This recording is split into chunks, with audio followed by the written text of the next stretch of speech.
Hello, everyone. Welcome to Inside Talk Show. I'm Carla Elizondo. I'm so glad to be back. We're continuing picking up where we left off. It's been a couple days, but we're going to jump right in. So we are on chapter 4 of Awakened Imagination by Neville Goddard. So we are reading Awakened Imagination by Neville Goddard, chapter 4, part 2. We've already read a couple pages in. That was the last episode on Tuesday, I believe. So we're going to just pick up where we left off. All right. So we ended with Neville talking about forgiveness. So chapter 4 was titled The Pruning Shears of Revision. Remember, we're learning how to use the faculty of our imagination to revise, to forgive, to release, and to let go. If our imagination won't work if it is tied down with those boulders of the past, resentments, regret, grievances, irritations within yourself or about someone else. We must forgive. We must be born brand new every day, die to our old selves, forgive ourselves and others to be able to move into the future. That's where imagination is propelled. But the propeller can't spin if we're still holding on to the past. Okay? All right.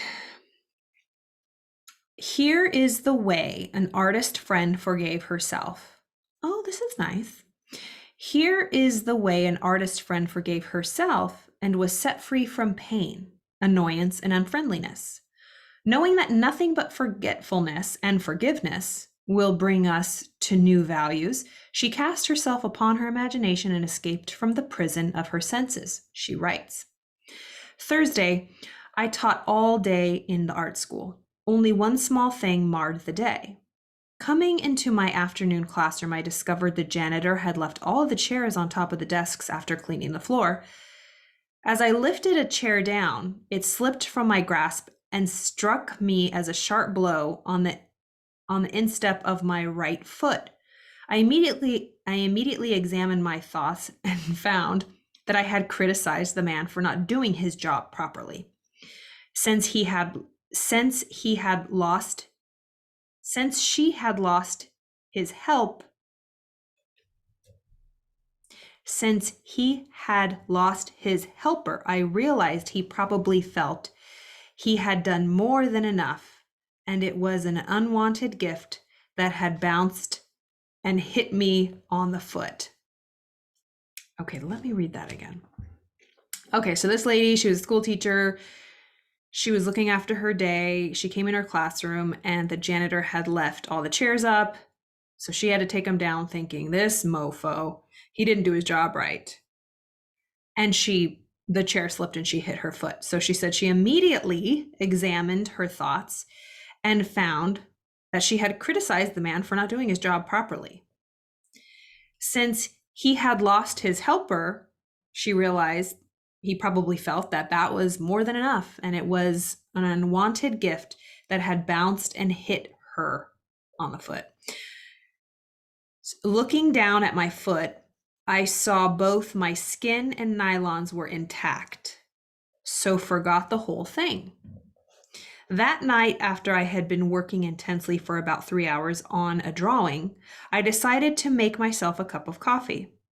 To my utter amazement, I couldn't manage my right foot at all, and it was giving out great bumps of pain. I hopped over to a chair and took off my slipper and looked at it. The entire foot was a strange purplish pink, swollen, out of shape, and red hot. I tried walking on it and found that it just flapped. I had no control over it whatsoever. It looked like one of those things. Either I had cracked a bone when I dropped the chair on it, or something could be dislocated. No use speculating what it is. Better get rid of it right away. So I became quiet, all ready to melt myself into light. To my complete bewilderment, my imagination refused to cooperate. It just said no. This sort of thing often happens when I am painting. I just started to argue, why not? It just kept saying no. Finally, I gave up and said, You know I'm in pain. I'm trying hard not to be frightened, but you are the boss. What do you want me to do? What do you want to do? The answer, go to bed and review the day's events. So I said, all right. But let me tell you, if my foot isn't perfect by tomorrow morning, you have only yourself to blame. After arranging the bedclothes so they didn't touch my foot, I started to review the day.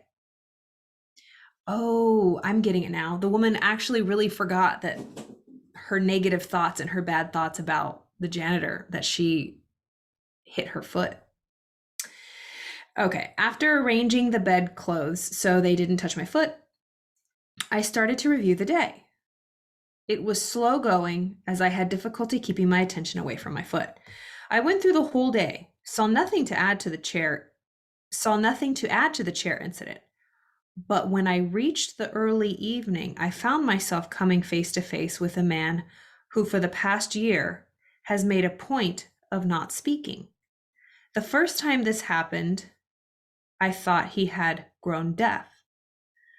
I had known him since school days, but we had never done more than say hello and comment on the weather. Mutual friends assured me I had done nothing, that he had said he never liked me and finally decided it was not worthwhile speaking. I had said hi, he hadn't answered. I found that I thought, poor guy, what a horrid state to be in. I shall do something about this ridiculous state of affairs. So in my imagination, I stopped right there and redid the scene. I said hi, he answered hi and smiled. I now thought, good old Ed. I ran the scene over a couple of times and went on to the next incident and finished up the day. Now what do we do? My foot or the concert? What? Now what? Do we do my foot or the concert? I had been melting and wrapping up a wonderful present of courage and success for a friend who was to make her debut and the following day, and I had been looking forward to giving it to her tonight. My imagination sounded a little bit solemn as it said, let us do the concert. Oh, okay. Let us do the concert. It will be more fun.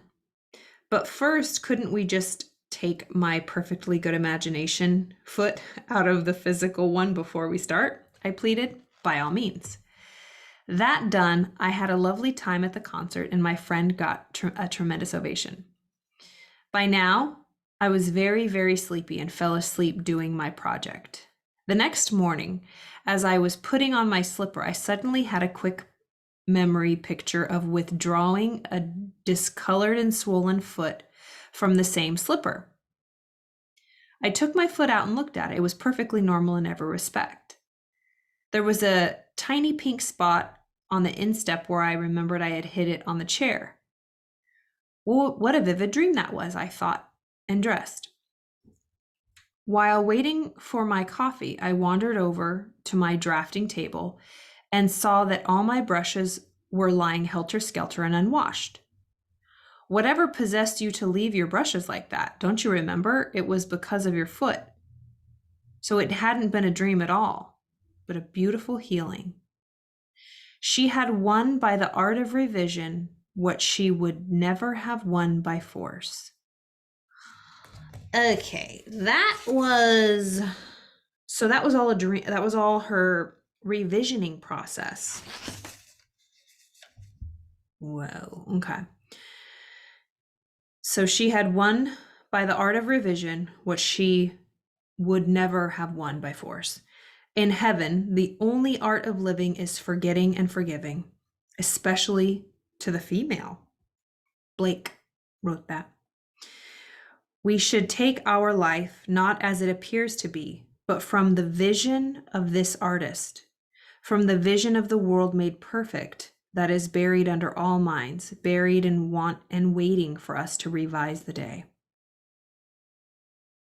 We are led to believe a lie when we see with not through the eye. So we are led to believe a lie when we see with, not through the eye. That's Blake again. Oh, that's good. So we're led to believe a lie when we see with the eye, not through the eye. The real sight, the real seeing is the inner eye. This is our physical eye. This is the eye we can see. This is the eye we can't see. Remember, Neville talked about the eye of God is imagination. I am. The I am in us. That I am is us. We are I am. A revision of the day and what she held to be so stubbornly real was no longer so to her, and like a dream had quietly faded away. You can revise the day to please yourself, and by experiencing in imagination the revised speech and actions not only modify the trend of your life story, but turn all its discords into harmonies. Yeah, discords into harmonies. The one who discovers the secret of revision cannot do otherwise than let himself be guided by love. Your effectiveness will increase with practice. Revision is the way by which right can find its appropriate might. Resist not evil, for all passionate conflicts result in an interchange of characteristics. To him that knoweth to do good and doeth it not, to him it is sin. Well, of course, if we know we should do something and we don't do it, we're really missing the mark there. To know the truth, you must live the truth. And to live the truth, your inner actions must match the actions of your fulfilled desire. That's alignment. That's congruency. That's classic cognitive behavioral therapy. When your thoughts are in alignment with your emotions, the ones you want, are in alignment with your actions, that's all congruent. It's not like you're thinking one thing, you're feeling another, and it's chaos out here. You think one thing, you really feel that one thing, and it comes to pass. But if things aren't aligned, if you're not on the same page, we talk about the knowing doing gap. You can know something, but you do the opposite. And the problem between the knowing and the doing is that middle part, the feeling. Our feelings are off because we're getting emotionally involved in the wrong thoughts. So to know the truth, you must live the truth. And to live the truth, your inner actions must match the actions of your fulfilled desire. Expectancy and desire must become one. Expectancy and desire must become one. Your outer world is only actualized inner movement. Your outer world, the 3D world, is only solidified inner movement. Through ignorance of the law of revision, those who take to warfare are perpetually defeated. Only concepts that idealize depict the truth. Only concepts that idealize depict the truth, because our true essence is perfection. It's our minds that are sick and ill. It's the dis-ease, the discord, rather than ease, health, harmony. So only concepts that idealize depict the truth. Your ideal of man is his truest self. That's why it's so important to think the best of yourself and the best of others. Because the rest is an illusion. The rest is just fear. The rest is just false control and power and anger and resentment and all the things that hold us down. So if someone's bothering you, if you're bothering yourself, you cannot explore that. It will never, it's like you can't polish a shit. You can't shine up a piece of poo. You have to leave it, forget it, forgive it, and focus on what's right. What do you agree on? What do you love about this person or this situation? Because both are true. The bad and the wrong and the shitty are true. but so are the beautiful, the wonderful, the lovely are true. Why do we default choose the negative? And I've been hearing a lot, and it's the truth, that our brains are wired for negativity and for problems to protect us. But that's just our physical bodies, the animalistic bodies. But if we're just living in this base animalistic state, that's when you see the ugliest of human nature. But when you live with your higher faculties, the ones we can't see, spiritual, lifting your mind higher, you live in a different world, but in the same body. So only concepts that idealize depict the truth. Your ideal of man is his truest self. It is because I firmly believe that whatever is most profoundly imaginative is, in reality, most directly practical, that I ask you to live imaginatively and to think into and to personally appropriate the transcendent saying, Christ in you, the hope of glory. Don't blame, only resolve. Don't blame, only resolve. Picture this. If two cars, say two people, both carrying big things, big stacks of paper, whatever. Two people, coming around a corner, they fall. And someone comes to help. Are they going to say, well, who didn't see who? No. You're just going to help them up, make sure they're okay. But we have the tendency to blame. When something happens, when something hurts, when something's wrong, we want the answer. Whose fault is it? He's saying that's not helpful, because it's not. Where is that? What's the point? But our ego is like, a dog with a bone. It wants to, that's our animal part.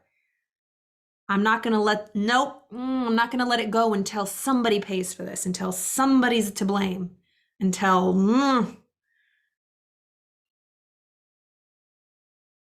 Will you be right? Perhaps. But will you be happy? Do you want to be right or do you want to be happy?